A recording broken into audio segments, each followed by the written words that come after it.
Bien, bendiciones mis hermanos.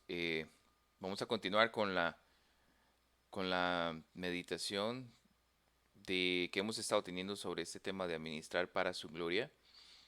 Y hoy tenemos el tema siguiente, la ofrenda, un acto de adoración.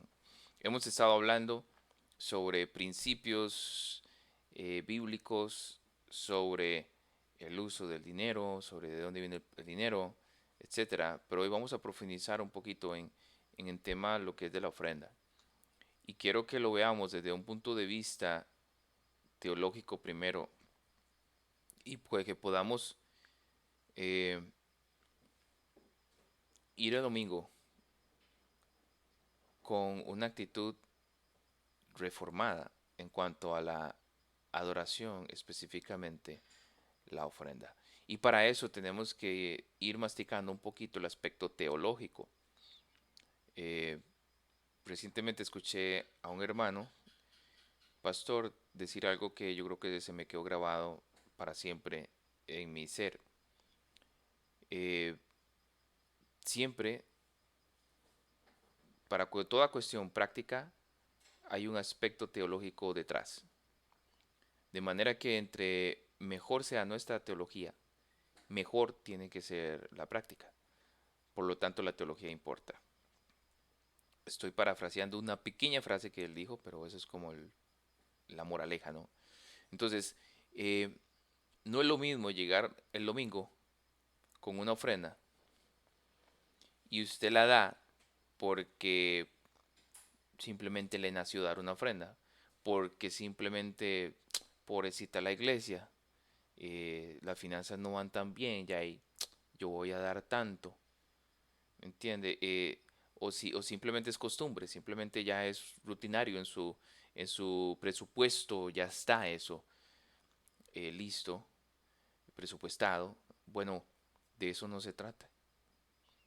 Todo eso de repente está bien, pero de eso no se trata. Se trata de algo más importante, que debe apuntar a la adoración. Entonces, la ofrenda, un acto de adoración.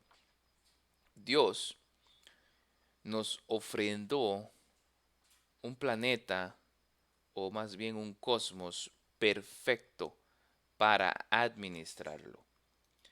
En Génesis 2.15 leemos, el Señor Dios tomó al hombre y lo puso en el huerto del Edén para que lo cultivara y lo cuidara. Antes de Génesis 2.15 tenemos Génesis 1, todo el capítulo 1, todo el capítulo 2, etcétera. Entonces, ¿qué es lo que está pasando?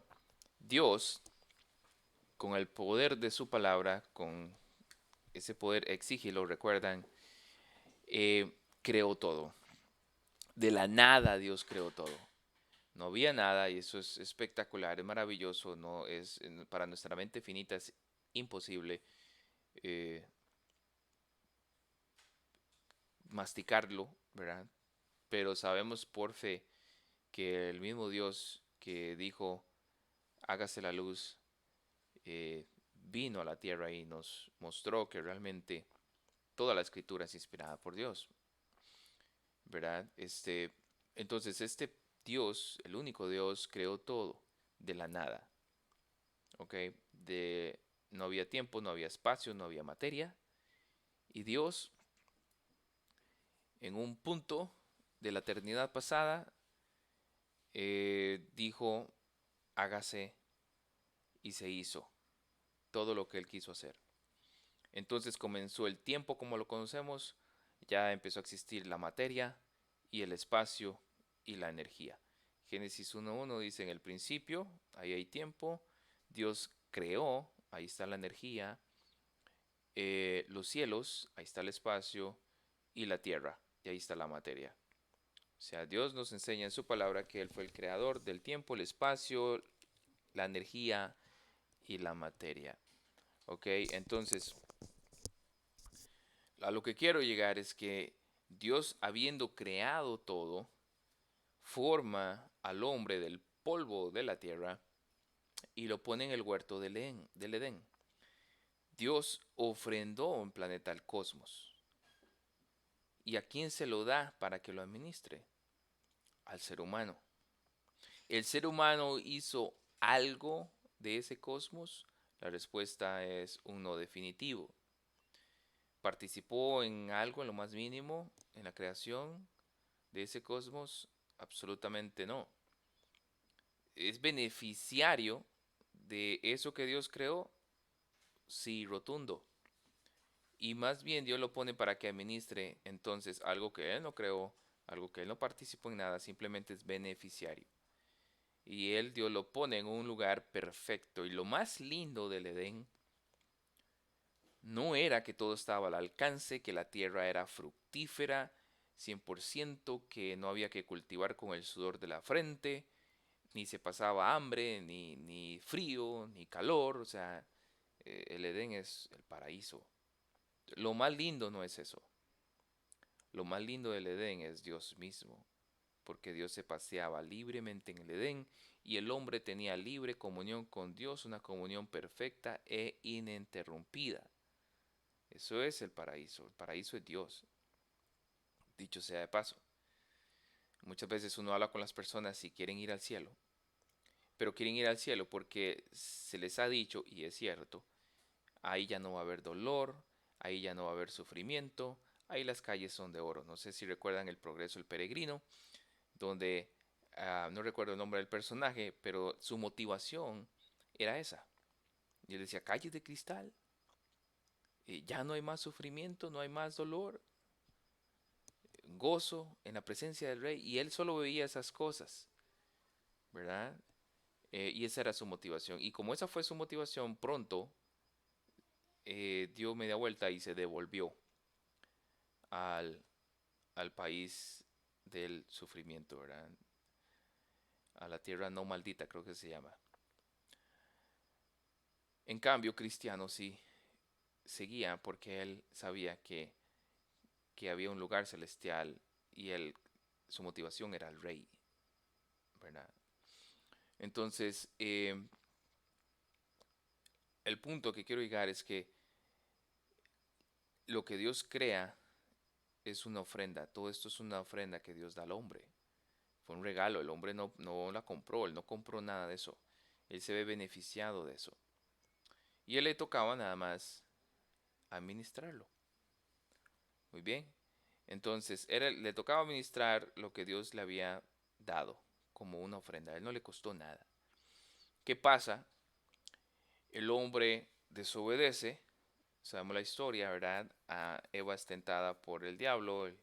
Los dos comen del fruto prohibido y caen en maldición. Y la razón por la que caen en maldición, aparte que de lo obvio, que es rebeldía, lo obvio, que es la desobediencia, bueno, es también por no administrar bien. ¿Por qué? Porque de toda esa ofrenda que Dios le dio, de todos los regalos que Dios le dio, del cual él no trabajó, sino que se vio beneficiario, él tenía una orden dada por el dueño de todo, y era no hacer o no tomar de ese fruto. Al ellos tomar de ese fruto, están haciendo mal uso de lo que es del dueño. En otras palabras, administraron mal. Si ellos hubieran administrado bien lo que Dios les dio, ellos no hubieran hecho eso. Muy bien.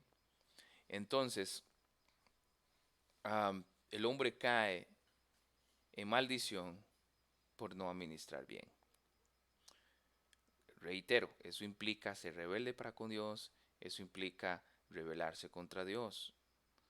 Eso es pecado. Por su pecado, él no administra bien. Y resulta que nosotros heredamos la naturaleza de Adán. En otras palabras, por naturaleza somos malos administradores.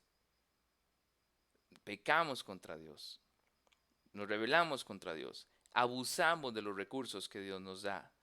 En términos generales, el ser humano está autodestruyéndose y destruye su medio ambiente. de todos los seres vivos que habitan debajo del cosmos en la Tierra, somos la única especie que destruye su propio medio ambiente y se autodestruye con vicios, con se autodestruye matándose unos a otros, con guerras, etcétera. O sea, por naturaleza administramos todo re mal. Eh, nos aumentan el salario y ¿qué hacemos? Gastar más. Qué dicha, ya puedo consumir más. Ya puedo tener ciertos lujos que antes no tenía. Esa es nuestra naturaleza caída la que nos hace pensar así. O yo quiero ganar mucho, tener mucho dinero, pero por lo general es para gastar en mis propios deseos y tener una vida más cómoda y siempre el centro de mis motivaciones para yo ganar más dinero, en última instancia, soy yo mismo, ¿verdad? Entonces heredamos de Adán el pecado y por ende administramos mal todo. Todo. Esa es nuestra naturaleza, ser malos administradores. Por eso, parte de nuestra tarea para con nuestros hijos es enseñarles a administrar bien, porque en la escuela ni en el colegio les van a enseñar a administrar bien. Eso no se enseña en las escuelas ni en los colegios por lo general. Y no los culpo porque es algo que deberíamos hacer nosotros los papás. Que nuestros hijos nos vean administrar bien lo que no es nuestro. Es bueno que nuestros hijos nos vean, se sienten al lado de nosotros. Y digo nosotros porque la tarea de administrar, estoy hablando ahora de un salario, por ejemplo, de los ingresos. Si somos inteligentes en casa, deberíamos estar ambos. Si usted tiene esposa, si usted tiene esposo, y si son sabios, deberían estar ambos administrando. Porque dos cabezas es mejor que una. Porque los dos tienen una naturaleza pecaminosa, pero de repente uno es más lleno del Espíritu Santo que otro en ese momento y puede ver algo, una decisión que otro está o quiere tomar o hay un deseo ahí que de repente el otro dice y dices, un momento, ¿eso no es producto de cierta codicia que hay en tu corazón? ¿Por qué no lo piensas y lo analizas? Porque como comentaba una hermana la otra vez, muchas veces se nos olvida preguntarnos, ¿realmente necesito eso? Porque esa es la pregunta, ¿verdad? ¿Realmente necesito eso? Si no es una necesidad, debería pensarlo dos veces si quiero consumir esa cosa. Y otra pregunta que tengo que hacerme es, ¿estaría eso que yo quiero consumir comprometiendo la ofrenda que yo debería llevar el domingo? Hacia eso quiero llegar. Pero primero sigamos en esta parte teológica. El hombre entonces cae en maldición por desobedecer a Dios, obviamente está ministrando mal lo que Dios le dejó a su cargo y nosotros heredamos por parte de Adán esa naturaleza, esa disposición, muchas veces esa inclinación de nuestro corazón pecaminoso a administrarlo todo mal, a despilfarrar lo que Dios nos da. ¿Ok? Cuando vemos el desarrollo de la caída del hombre, en Génesis capítulo 3, en el verso 21, Dios hace algo. Dios hace algo y tiene que ver con su economía. En la economía de Dios, Dios hizo vestiduras de piel para Adán y su mujer y los vistió. ¿Por qué? Porque ellos ya se habían dado cuenta que estaban desnudos y se habían cubierto con una hojita ahí de higuera que no servía para nada, ¿verdad? El hombre siempre ha querido tapar su vergüenza con cosas que no sirven. Dios hace algo que sí sirve y lo que hace es que hace un sacrificio. Dios en este punto sacrifica a un animal que la Biblia no dice que probablemente y por el contexto bíblico podríamos decir que fue un cordero y de ahí saca vestiduras para vestir y tapar esa vergüenza por el pecado que tuvieron Adán y Eva. Antes de la caída, Adán y Eva adoraban sin sacrificios ni ofrendas. La Biblia no narra de ningún sistema de adoración regulado por Dios en el cual Adán y Eva tuvieran que hacer sacrificios. No había eso. La adoración de Adán y Eva en el huerto del Edén antes de la caída era ininterrumpida. Todo lo que hacían era adoración. Tenían la comunión con Dios perfecta y trabajaban para la gloria de Dios. O sea, era el paraíso. De eso se trataba el paraíso. No había un sistema de sacrificios. Cuando ellos caen, resulta que empieza un sistema de sacrificios. Y Dios mismo lo hace. Dios mismo ejecuta a una víctima pura, sin mancha. Por eso digo, probablemente tuvo que haber sido un cordero. ¿Por qué? Porque esto es toda una imagen de esa ofrenda final que viene a representar a Cristo, quien es el último, perfecto, único sacrificio para el perdón de los pecados. Él es el cordero. Entonces, después de las caídas, era necesario el derramamiento de sangre eh, de animales ofrendados para perdón de pecados, para que el hombre pudiera adorar. ¿Ok? Antes de la caída no había necesidad de sacrificio ni derramamiento de sangre de animales. Después de la caída, vemos que ya caía Abel, y eso lo vamos a ver en 8, ya habían ofrendas. Y la gente se presentaba a Dios no con las manos vacías, aún antes de la ley de Moisés. A Caín y Abel se presentaban con ofrendas ante Dios. ¿Ok? Y entonces era necesario traer una ofrenda donde era necesario, ya luego más adelante instituido en la ley de Moisés, un cordero sin mancha, sin mácula, era derramado su sangre para perdón de pecados. Entonces, vemos en número uno, Dios ofrenda el cosmos. Dios ofrenda la tierra para el hombre, para que el hombre la administre. El hombre cae. Antes de esa caída, adoraba libremente sin necesidad de ningún sacrificio. Después de la caída, el hombre, para acercarse a Dios, debe venir con una ofrenda y un sacrificio para que pueda acercarse en adoración a Dios, porque sin derramamiento de sangre no había oportunidad para eh, adorar a Dios por causa del pecado. Sin derramamiento de sangre no hay perdón de pecados. Entonces, para que la adoración fuese aceptada, los pecados tenían que ser cubiertos en el Antiguo Testamento, luego quitados totalmente en la cruz. Por su rebeldía, el hombre pudo haber sido ejecutado de una vez.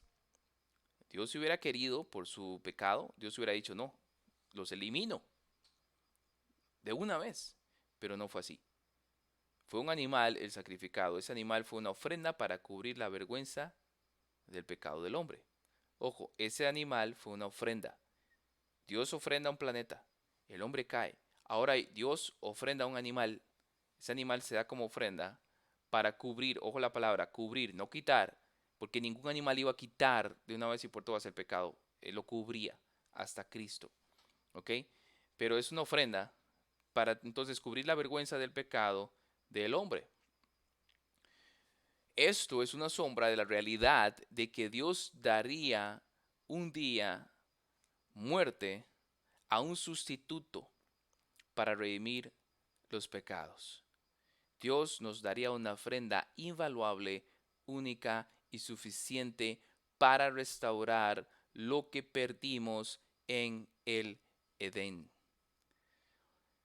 En el contexto entonces que estamos teniendo de la teología de la ofrenda,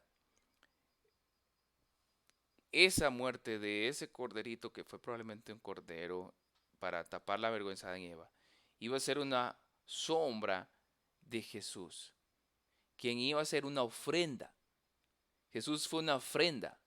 Jesús vino porque no, ni usted ni yo lo merecíamos. Nadie era digno de él. El mundo entero era indigno.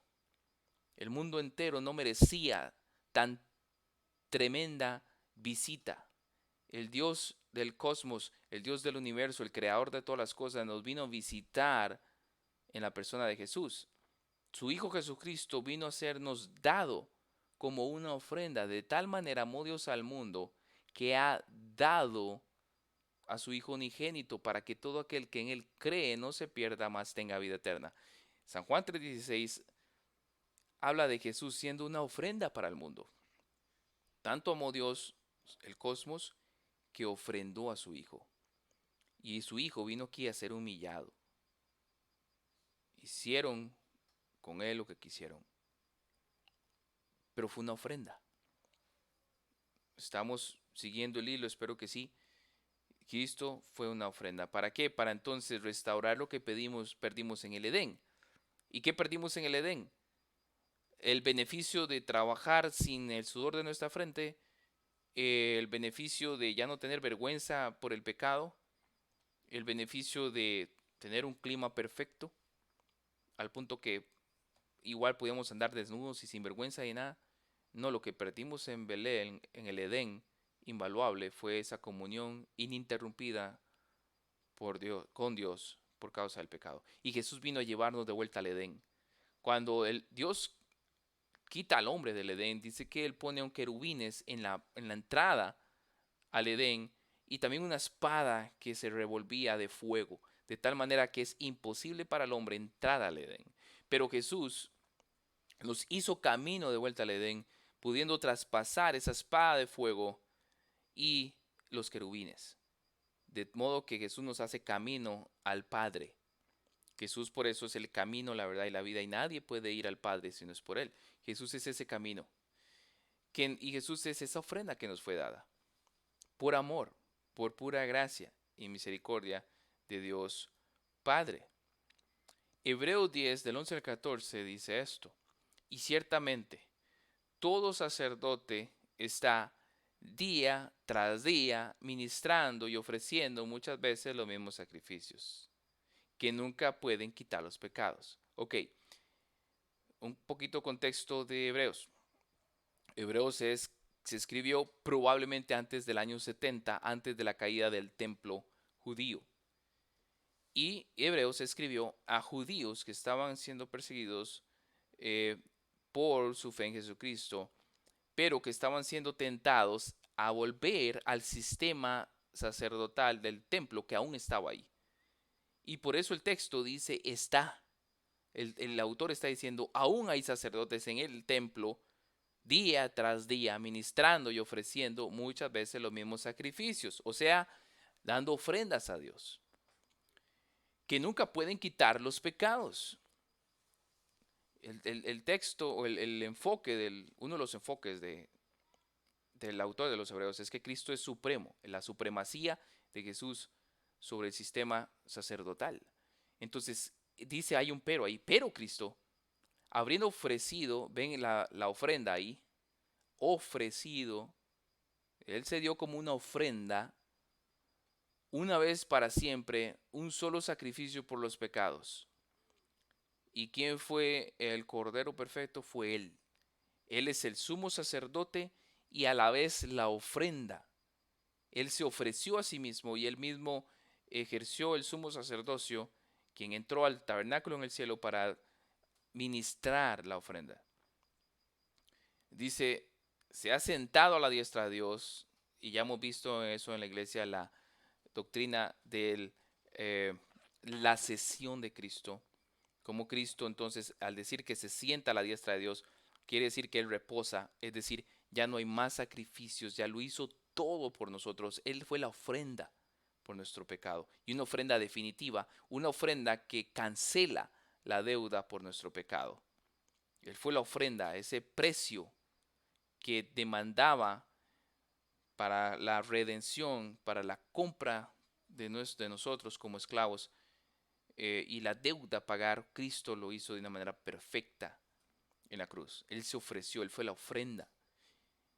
Y de ahí en adelante, esperando hasta que sus enemigos sean puestos por estrado de sus pies, porque con una sola ofrenda hizo perfectos para siempre a los santificados. El argumento a los hebreos es, ustedes no se vuelvan al judaísmo, esos que están en el templo ofreciendo sacrificios, según ellos, van a quitar los pecados, pero ya eso es quitado.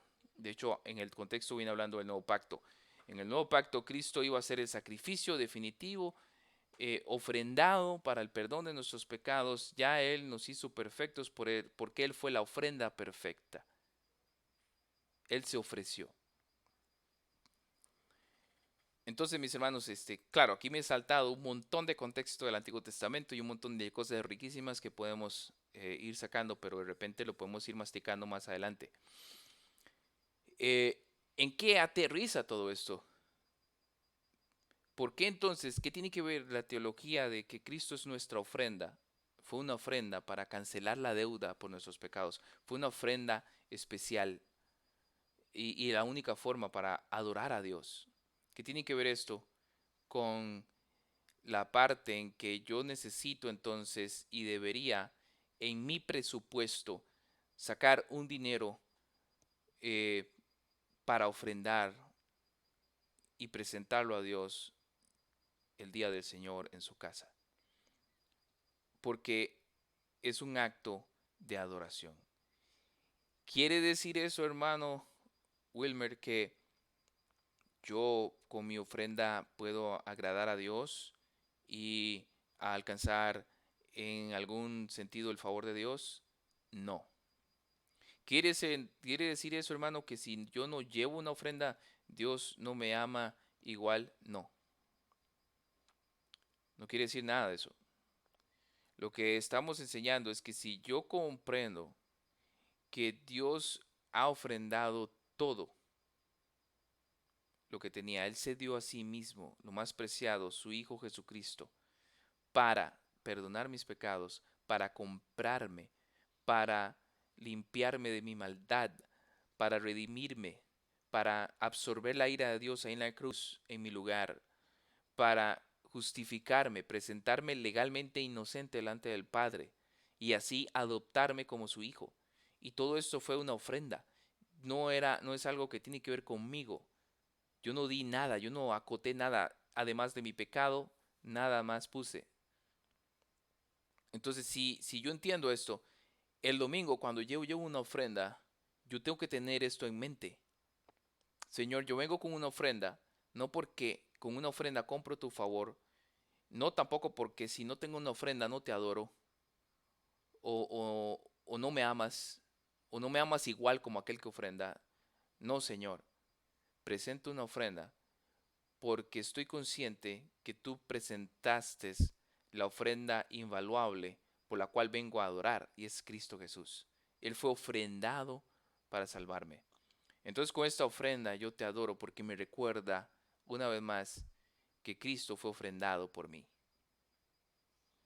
Yo creo que ese es el corazón del que debemos tener, hermanos, cuando recibimos ingresos y nos sentamos para decir, ok, voy a ofrendar a mi Señor.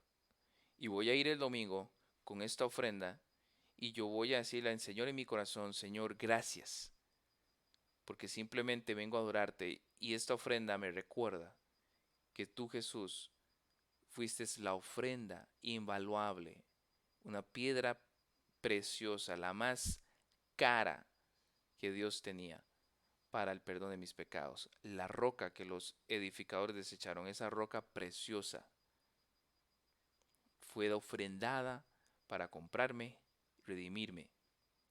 Por lo tanto, Señor, con esta ofrenda yo te adoro. Es un acto de adoración. Si yo entiendo eso, entonces vengo a ser cristocéntrico a la hora de que presento mi adoración el domingo. ¿Y por qué tengo que ofrendar? Porque es parte del principio regulador de la adoración. Muchas veces hablamos del principio regulador de la adoración como música, música, música, pero un momento, también el principio regulador de la adoración involucra ofrenda. Como vimos hoy a 8 con el hermano Pastor Diego, el pueblo de Dios no llegaba a adorar el tabernáculo con las manos vacías. No llegaba a adorar a Dios con las manos vacías, ni tampoco llegaba con limosnas, hermanos. Si tú vas a dar una limosna, mejor vaya y dele una limosna a otra persona. Si tú puedes dar una ofrenda significativa y llegas con limosnas, ofendes a Dios. porque Dios no te dio limosnas, Dios lo dio todo. Por eso la viuda es alabada por Cristo cuando ella es vista por Jesús y ve que ella dio poquito para los ojos de los hombres, pero ella lo estaba dando todo, porque esa ofrenda estaba simbolizando muchísimo la ofrenda que Dios dio. Dios lo dio todo. Dios no reservó nada. Dios no se reservó nada. A Cristo no lo mataron un poquito. No le cortaron un pie y una mano y ya. Ninguno de sus huesos fue quebrado, pero él fue muerto todito. De pies a cabeza, muerto. Todo fue ofrendado, sin reservas. Entonces, si yo llego con las manos vacías el domingo pudiendo llevar algo, o si yo llego con una limosna, pudiendo ofrendar significativamente, pudiendo, sin descuidar las necesidades básicas de mi casa, de mi familia. Por eso les digo, si hacemos un presupuesto responsable, podemos ofrendar significativamente. Y van a venir pruebas y todo eso, pero el del presupuesto queremos hablar más adelante. Estamos dando las bases teológicas y el por qué es importante ofrendar. Si tú lees la Biblia, notas que no solamente los levitas, sino también hasta los sumos sacerdotes tenían que ofrendar, de tal manera que somos todos los que debemos ofrendar, sin exclusión. El hermano Sugel Michelén una vez le dijeron, hermano, ¿por qué tú ofrendas? Y él dijo, yo no voy a restringirme de adorar a mi Señor. Entonces, parte de la adoración aún de los pastores, presentar ofrendas, llegar con ofrendas, no podemos llegar con las manos vacías. Es adoración. Y para mí es parte del principio regulador de la adoración. No solamente es música, no solamente es predicación, no solamente es programa de culto, sino que es parte de mi adoración a Dios. Yo no puedo llegar con las manos vacías si puedo llegar con una ofrenda. Mis hermanos, el Señor nos ayude en esta reflexión, exhortación o ánimo para tu vida. Recapacita, reflexiona en esto, créele al Señor y lleguemos los 2 días del Señor realmente agradecidos con Cristo y adorándolo aún con nuestras billeteras. No para que el pastor se haga rico, no para que una iglesia se haga rica, no, no, no, no. Para que el Señor reciba adoración. A eso vamos el domingo, no a jugar de iglesia, no a jugar de cristianitos. Si usted quiere jugar de cristianito, si usted quiere jugar de iglesia, váyase a otra iglesia, por favor. Pero si usted quiere adorar el domingo, por favor hágalo, conforme a la escritura. Adore a Dios, adórelo, Él merece tu adoración. La ofrenda, en ese sentido que lo hemos puesto, representa esa adoración en la cual yo entonces le digo a Dios, Dios, gracias, porque tú lo ofrendaste todo por mí. Si yo lo veo, hermano, desde ese punto de vista, hasta a mí, en mi manera personal de verlo, para mí es hasta un medio de gracia, porque me recuerda a Cristo. No solamente el bautismo, la cena. Es bellísimo. Yo adoro mi corazón. Yo llego entonces con un corazón agradecido. Y si la veo en algún momento financieramente apretado, Señor, tú conoces mi corazón y sabes que yo quiero llegar con una ofrenda, porque para mí eso es adorarte. Y te amo. Por lo tanto, concédeme, por favor, para dar. Bendíceme en ese sentido económico para dar. No para gastar en mí, en mis placeres, en mis lujos. No, tú me conoces, Señor. Dame esa gracia, porque yo quiero llegar para adorar. Bendíceme para llegar a adorar. Se trata de adoración. Hasta aquí la meditación, hermanos. Que el Señor entonces nos ayude eh, a poner esto en práctica y a adorar al Señor como Él es digno de ser adorado.